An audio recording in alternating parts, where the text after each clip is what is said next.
का जो हमारा विषय है, मृत्यु पंचक क्या होता है। आप पंचक जानते हैं, 5 प्रकार के होते हैं। उसमें में से आज हम जानेंगे मृत्यु पंचक क्या होता है। इसके ऊपर हम, क्योंकि यह पंचक जो है मृत्यु पंचक कल से प्रारंभ होगा। कल जो दिनांक है, कल 6 तारीख 6ठा महीना 2026, कल शनिवार है। कल से ही यह प्रारंभ हो जाएगा और साथ में हम यह भी जानेंगे यह कब से लगता है, कौन कौन नक्षत्रों में मृत्यु पंचक होती है। चलो शुरू करते हैं। नमस्कार, आपने पहले देखा होगा मृत्यु पंचक के बारे में, अक्सर बहुत जगह आपने सुना होगा। चलो शुरू करते हैं। नमस्कार, आज हम जानेंगे कि मृत्यु पंचक क्या होता है, क्या इसका ज्योतिषीय महत्व है और इसे इतना विशेष क्यों माना जाता है।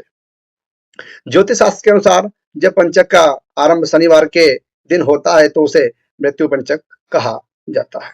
पंचक स्वयं वह काल है जब चंद्रमा धनिष्ठा, शतभिषा, पूर्वा भाद्रपद, उत्तरा भाद्रपद और रेवती नक्षत्रों में भ्रमण करता है। यदि इस अवधि की शुरुआत शनिवार को हो तो वह मृत्यु पंचक कहलाता है। यह योग कल से प्रारंभ हो जाएगा, अर्थात कल 6 तारीख है, 6 जून से कल प्रारंभ हो जाएगा। 6 जून से 11 जून तक यह रहेगा। इसलिए इस काल में आप विशेष रूप से कोई कार्य, शुभ कार्य नहीं करें।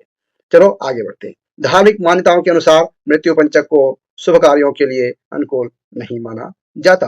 विशेष रूप से विवाह, गृह प्रवेश, नए व्यवसाय का शुभारंभ और अन्य मांगलिक कार्यों को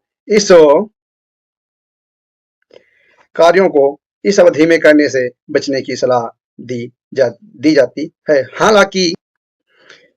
हालांकि भी कार्य का अंतिम निर्णय केवल मृत्यु पंचक अर्थात पंचक देखकर नहीं, बल्कि संपूर्ण मुहूर्त विचार के आधार पर किया जाना चाहिए। मृत्यु पंचक के संबंध में एक प्रसिद्ध मान्यता यह है कि यदि इस काल में किसी व्यक्ति का निधन हो जाए तो पंचक शांति कराई जाती है।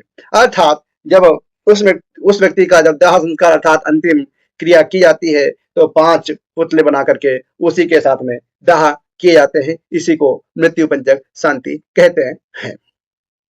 विभिन्न क्षेत्रों और परंपराओं में इसकी विधियां अलग अलग हो सकती हैं, इसलिए ऐसे अवसर पर योग्य आचार्य या विद्वान पंडित का मार्गदर्शन लेना उचित माना जाता है।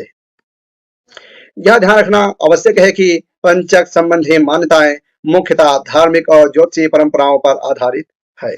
अलग अलग ग्रंथों और परंपराओं में इनके विषय में कुछ मतभेद भी मिलते हैं, इसलिए किसी भी प्रकार का भय या भ्रम नहीं रखना चाहिए, बल्कि शास्त्रीय जानकारी और योग्य मार्गदर्शन के आधार पर निर्णय लेना चाहिए।